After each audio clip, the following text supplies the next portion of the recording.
Supplies being unloaded from box trucks onto a semi Saturday. This one's heavier. You sure you want this one? Large amount of the water being put in. Now we got the rhythm going.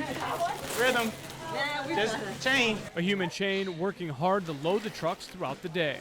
Even the young ones know the essentials these supplies are for the people in the Bahamas. Because they need help. A Cub Scout troop from Titusville assisting.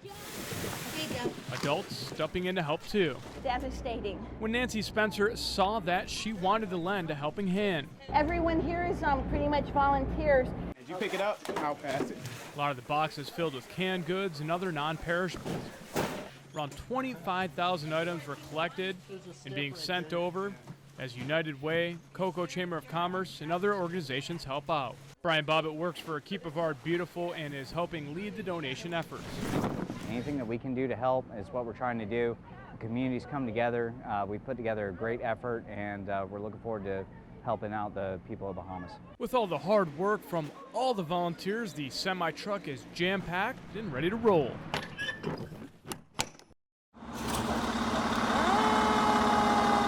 Yeah, it was just something that we buried. After 2 decades, calls compartmentalizing the trauma. You don't get an opportunity to cry. Everyone else is crying. I have to fix this. John Almskog broke. And my wife looking at me and saying, "Are you here right now?" And I'm like, "No, I'm not." We're going to make scenes for law enforcement. Dr. Deborah Beidel says it's thanks to a second $1 million installment from the U.S. Army. Another $1 million, and she hopes this program goes national. Our goal is not to keep this treatment to ourselves. I needed to do it for me.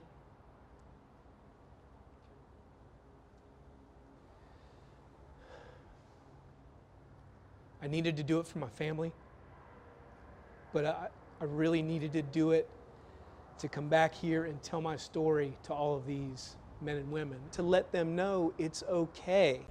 Orlando police have this video showing a violent fight where men can be seen beating another man with skateboards. Now, this video is taken from this perspective here off Central Boulevard, but it's just one perspective of many that night. In fact, there were eyewitnesses all over this street, and Orlando police are hoping to hear from them so they can get a better idea of the bigger picture of what happened that night. As a professional pianist and opera singer, Shirley Wang is used to being the focus of attention. But that attention took on a different and dangerous tone last March when Shirley says she was waiting in line at the pharmacy. Somebody started walking towards me and wagging the finger and told me, "It's all your fault. You're full of propaganda." And I start backing away, and he just keep coming towards me. Shirley says the man eventually ran away after she became so upset she started coughing violently. She never reported what happened because she wasn't sure who to call or whether police would care. According to the nonprofit Stop AAPI Hate, from March 2020 to February 2021, Florida ranked 8th in the nation for anti-Asian American incidents. But the Orlando Police Department says it has not received a single complaint during that time. The Orange County Sheriff's Office says it hasn't received a single report in the past 6 years. Malware, ransomware, and other cyber warfares are an evolving threat. There are more than 13,000 unfilled cybersecurity jobs in Florida. It's increased awareness of cybersecurity within the student body, and about 60% of them are offered full-time jobs. So they'll keep building that pipeline of talent in an industry that just keeps growing. In Orlando, Sharon Stone, Spectrum News 13. Right this way. Everywhere you go, people are looking for that next opportunity. But is it taking root here? Normally takes us about 2 weeks to get a root on it. Others need to support the industry and create additional supply chains across the state. Right now, there's 735 businesses permitted. Pulling up in this small town of Eatonville, it's just over a square mile in size, and you'll run right into Dajan Eats Cafe and Creamery. When I first came here, I thought, oh my gosh, you're going to feed the town of Eatonville. This is going to be beautiful.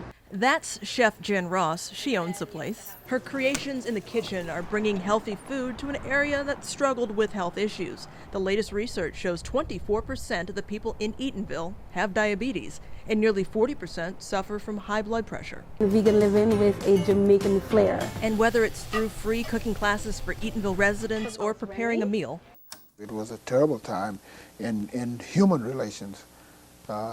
In the 30s, 40s, and 50s in this town. There were certain customs which had no basis in law that had to be observed by blacks, and when you did not observe those, you suffered the consequences. There were signs everywhere you went that said whites only, and there were most places had 3 restrooms. So what did it mean for students? Obviously, virtual learning wasn't a thing. We had to dig deep to find answers. Within an archive's vault, record keepers like Joe Moramis. I refer to this as the Harry Potter Gonna Eat You book.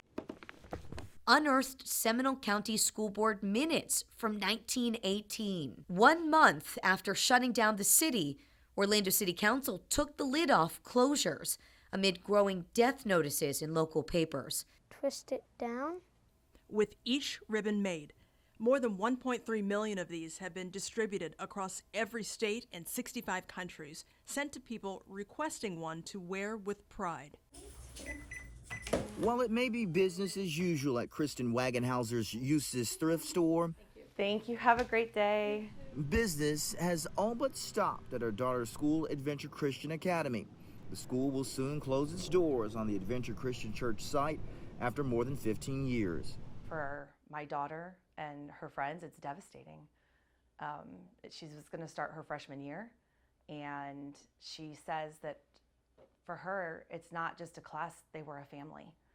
And now they're getting scattered all over Lake County, and they won't be together anymore. And they're just distraught over this. And to top it off, Kristen's husband, a volleyball coach and math teacher at the school, is also out of a job. We don't know what we're going to do because my husband now has to apply for new jobs. What happened here? Nobody knows. We have no idea. We would love to know. We called Adventure Christian Academy and got no answer. Hello, my name's Curtis McLeod, a reporter at Spectrum News 13.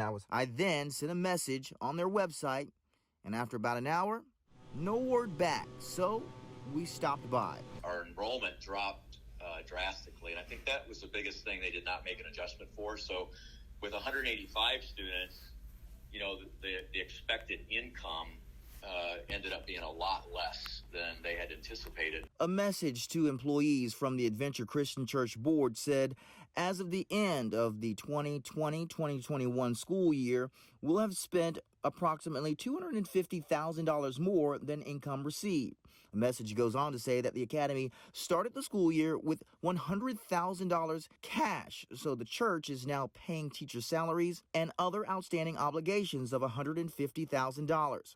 Osborne says at this point, they're still hoping to recoup funds from parents. We were owed by the parents. And some of that's being adjusted based on what, some of the things we dig deeper and find if they really owe something or not. But realistically, it's probably about $75,000 that were owed from the parents. But that's really the big reason, Curtis, is that they just really overestimated the income. So no money has been lost, no money is missing. But this craft, I'm putting the needle on the string. Made by a little girl with a big heart. I'm making a pattern bracelet. Holds so much meaning for Tori Taylor. I like just wearing jewelry because it makes me feel confident.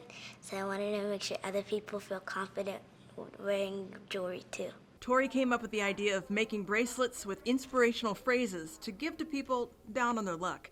And when she hands them to people, I want them to feel happy and confident and ready to do anything and just feel nice and just like a fresh breath of air from a cloudy storm. That's something we could all use in 2020. The events of this year can be hard for anyone to wrap their head around, let alone a 9-year-old. Talked to my mom and I felt that I need to help with all of the things that are happening.